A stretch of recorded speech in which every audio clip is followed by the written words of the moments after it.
આમ આદમી પાર્ટીની પત્રકાર પરિષદમાં આપ સૌનું સ્વાગત છે। ગુજરાતમાં અત્યારે આમ આદમી પાર્ટીનું વાવાઝોડું આવ્યું છે। આમ આદમી પાર્ટી માનનીય અરવિંદ કેજરીવાલજીની વિચારધારા અને આ આમ આદમીની પાર્ટી છે, જે સામાન્ય જન છે એની પાર્ટી છે, આમ લોકોની પાર્ટી છે। અને ત્યારે છેલ્લા 30 વર્ષથી કુશાસનથી ભાજપથી ત્રસ્ત થયેલા આજે ઘણા બધા રાજકોટના ખૂબ જ સજ્જન આગેવાનો આજે આમ આદમી પાર્ટીમાં જોડાઈ રહ્યા છે। તમે જુઓ, પહેલા 30 વર્ષ ગુજરાતમાં કોંગ્રેસનું શાસન હતું।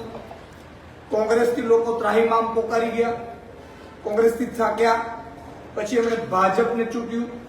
ભાજપને આજે 30 વર્ષ થઈ ગયા, અત્યારે ભાજપને ખૂબ અહંકાર આવી ગયું છે। ભાજપના રાજમાં મોંઘવારી ચરમસીમાએ ગઈ, મધ્યમ વર્ગ જીવી નથી શકતું, મધ્યમ વર્ગના બે છેડા ભેગા નથી થઈ શકતા। આજે શહેરમાં રહેતા વ્યક્તિઓને સુરક્ષા પણ પૂરી નથી પાડી શકતું ભાજપ। અને એટલી અહંકારી સરકાર થઈ ગઈ કે ભાજપમાં અદના જે કાર્યકર્તાઓ છે એ ક્યાંક ને ક્યાંક પોતાની આત્માને સાચો જવાબ નથી આપી શકતા। આજે ભાજપ અટલ બિહારી વાજપેયીની ભાજપ નથી રહી। અત્યારે ભાજપ એક લાભાર્થીઓની ગેંગ થઈ ચૂકી છે। ભાજપ અત્યારે લૂંટારાઓ, ભ્રષ્ટાચારીઓ, ગુંડાઓ એનો આખો જૂથ બની ગયું છે। અને એટલે સારા સજ્જન વ્યક્તિઓ જે ભાજપમાં છે એ ગુંગળાઈ રહ્યા છે, એમની આત્મા જાગી રહી છે। આજે ભાજપમાંથી ખૂબ મોટી વિકેટો પડી છે ભાજપના ગઢમાં। આજે ભાજપના સારા એવા આગેવાનો આજે આમ આદમી પાર્ટીમાં જોડાય છે। હું સૌનો ખૂબ જ સ્વાગત કરું છું। ભાઈ શ્રી નરેન્દ્રભાઈ રાઠોડ છે, ભાજપના આગેવાન છે, અને એમણે ખૂબ સારા લોકહિત માટે કામો કર્યા છે। નરેન્દ્રભાઈ રાઠોડ આપણે જોયું હશે, રાજકોટમાં ભાજપમાં હોવા છતાં જનતાનો અવાજ બન્યા। ભાજપને ક્યારેય પસંદ નથી, ભાજપને માત્ર ને માત્ર ચાપલુસી કરી શકે। તમને કોન્ટ્રાક્ટ જોતું તો એ લઈ લ્યો, તમે આવકનું સાધન બનાવી લ્યો, પ્રજાને લૂંટો, પણ મૌન બની રહ્યો, પ્રજા માટે અવાજ ન બનો। એનાથી નરેન્દ્રભાઈને ખૂબ દુઃખ લાગ્યું। નરેન્દ્રભાઈ મને મળ્યા હતા અને આજે એ વિધિવત આમ આદમી પાર્ટીમાં જોડાઈ રહ્યા છે। રમેશભાઈ પટેલ ભારતીય કિસાન સંઘના પડતી તાલુકાના પૂર્વ પ્રમુખ છે। તેઓ પણ જોયું કે ખેડૂતોનું ખૂબ શોષણ થઈ રહ્યું છે, ખેડૂતો પર લાઠીચાર્જ થઈ રહ્યું છે, ખેડૂતોનું કોઈ સાંભળતું નથી। 30 વર્ષ પહેલા કોંગ્રેસે જે રીતે ખેડૂતો પર ગોળીબાર કરી હતી, હત્યાઓ કરી, અને ખેડૂત આગેવાનો કોંગ્રેસ છોડી અને ભાજપમાં ગયા હતા, એ જ થિયરી ઉપર અત્યારે ભાજપ ચાલી રહ્યું છે। આજે ખેડૂતો ઉપર તમે જોશો, એપીએમસીમાં ભાજપના મળતિયાઓ બેસી ગયા છે, લૂંટ ચલાવે છે। એ રમેશભાઈથી જોવાયું નહીં, એમની આત્મા જાગી, અને આજે રમેશભાઈ પટેલ પણ આમ આદમી પાર્ટીમાં જોડાઈ રહ્યા છે। સાથે સાથે મૌલિકભાઈ દેવળિયા જે કોર્પોરેટર છે, એ પણ આજે એમના ઘરેથી કોર્પોરેટર છે, એ પણ આજે આમ આદમી પાર્ટીમાં જોડાઈ રહ્યા છે। અસ્મિતાબેન દેવળિયા જે વોર્ડ નંબર 12 ના ભાજપના ચાલુ કોર્પોરેટર છે, એ અસ્મિતાબેન દલવડિયા એમના પરિવાર સાથે આજે આમ આદમી પાર્ટીમાં જોડાઈ રહ્યા છે। ભાજપમાં તમે જુઓ, એક સમય હતો કે ભાજપના ચૂંચા ન કરી શકે, પરંતુ હવે લોકોએ નક્કી કર્યું છે કે ભાજપથી ડરવાની જરૂર નથી। પ્રજાની તો માફ નહીં કરે, ક્યાં સુધી ડરીશું? અને એટલા માટે આજે દિગ્ગજ નેતાઓ આજે આમ આદમી પાર્ટીમાં જોડાઈ રહ્યા છે। વિપુલભાઈ પટેલ ભાજપ આગેવાન છે, એ પણ જોડાઈ રહ્યા છે। કિરણભાઈ ગોહિલ વિધાનસભા ના આગેવાન 71 કોંગ્રેસમાંથી છે, એ પણ આજે આમ આદમી પાર્ટીમાં જોડાઈ રહ્યા છે। રવિજીભાઈ સોલંકી કોંગ્રેસ આગેવાન છે, એ પણ જોડાઈ રહ્યા છે। તમે જો કોંગ્રેસ આગેવાનો કેમ આમ આદમી પાર્ટીમાં જોડાઈ રહ્યા છે?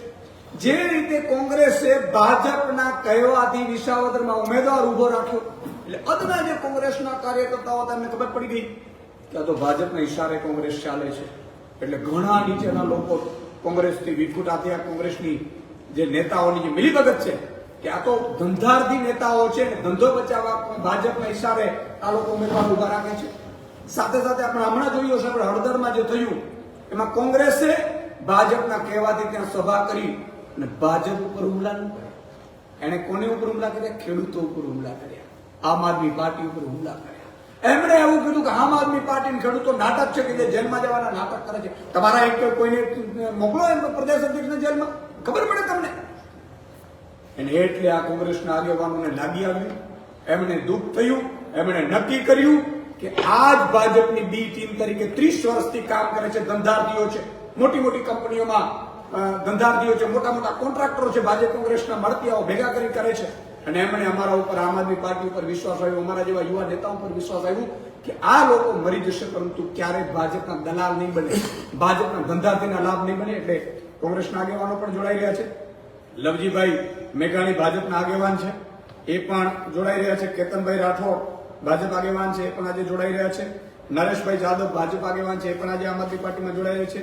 નિરાલીબેન પટેલ પણ ભાજપ આગેવાન છે, વોર્ડ નંબર 12 માં, એ પણ આજે આમ આદમી પાર્ટીમાં જોડાઈ રહ્યા છે.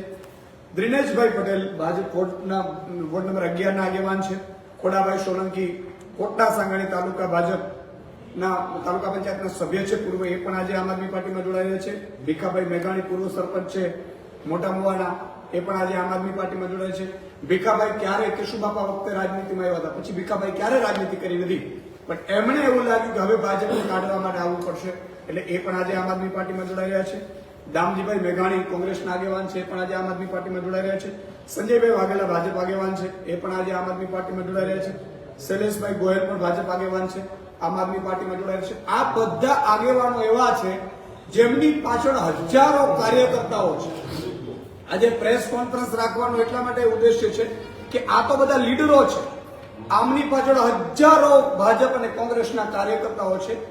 એ આજે આમ આદમી પાર્ટીમાં જોડાયા છે. આગામી સમયમાં ભાજપમાં એક હમણાં જ ગોપાલભાઈની આપે જોયું છે સભા થઈ હશે, એવી જ સભા આગામી સમયમાં આમ આદમી પાર્ટીની પણ ફરીથી કરવામાં આવશે. આ જ આગેવાનો ગોઠવશે, કારણ કે આમની પાછળ હજારો આગેવાનો કાર્યકર્તાઓ એ આજે આમ આદમી પાર્ટીમાં વિધિવત રીતે જોડાયા છે.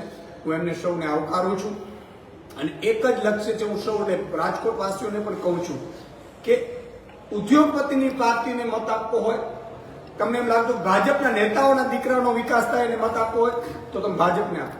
અને તમારા દીકરાને શિક્ષણ, આરોગ્ય, સારી સુવિધા, તમારા રસ્તા સારા, તમારી સારી સ્કૂલો, તમારા બાળકને સારું શિક્ષણ જોતું હોય અને એ પણ તમે ઈચ્છતા હો તમારા બાળક મોટું થાય તો આમ આદમી પાર્ટીને મત આપજો. અને એટલે જ આમ આદમી પાર્ટીની અરવિંદ કેજરીવાલજીની વિચારધારા સાથે આજે સૌ જોડાયા છે, એને હું આવકારું છું.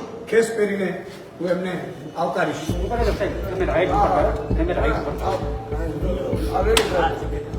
પેલા કોઈને પ્રશ્ન એવું તો પૂછવું?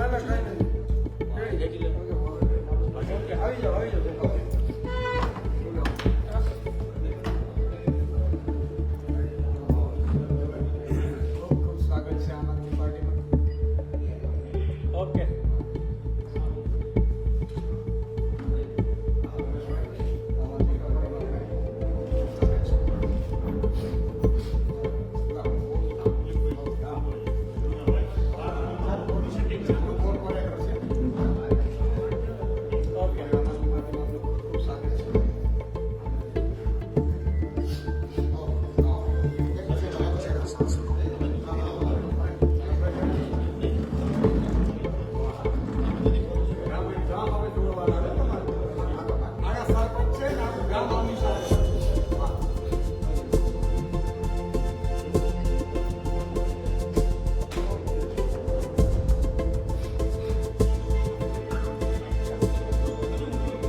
ભેગા આવી જાઓ.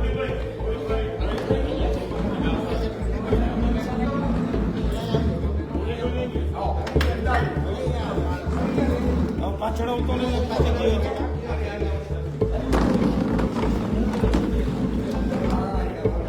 પાછળ આવતો નથી.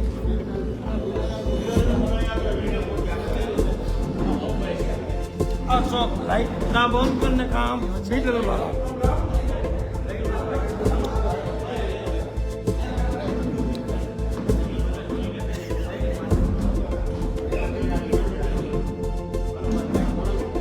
હવે પછી બંધ તો થઈ ચાલુ રાખ હવે ચાલુ તો રાખ લાઈટ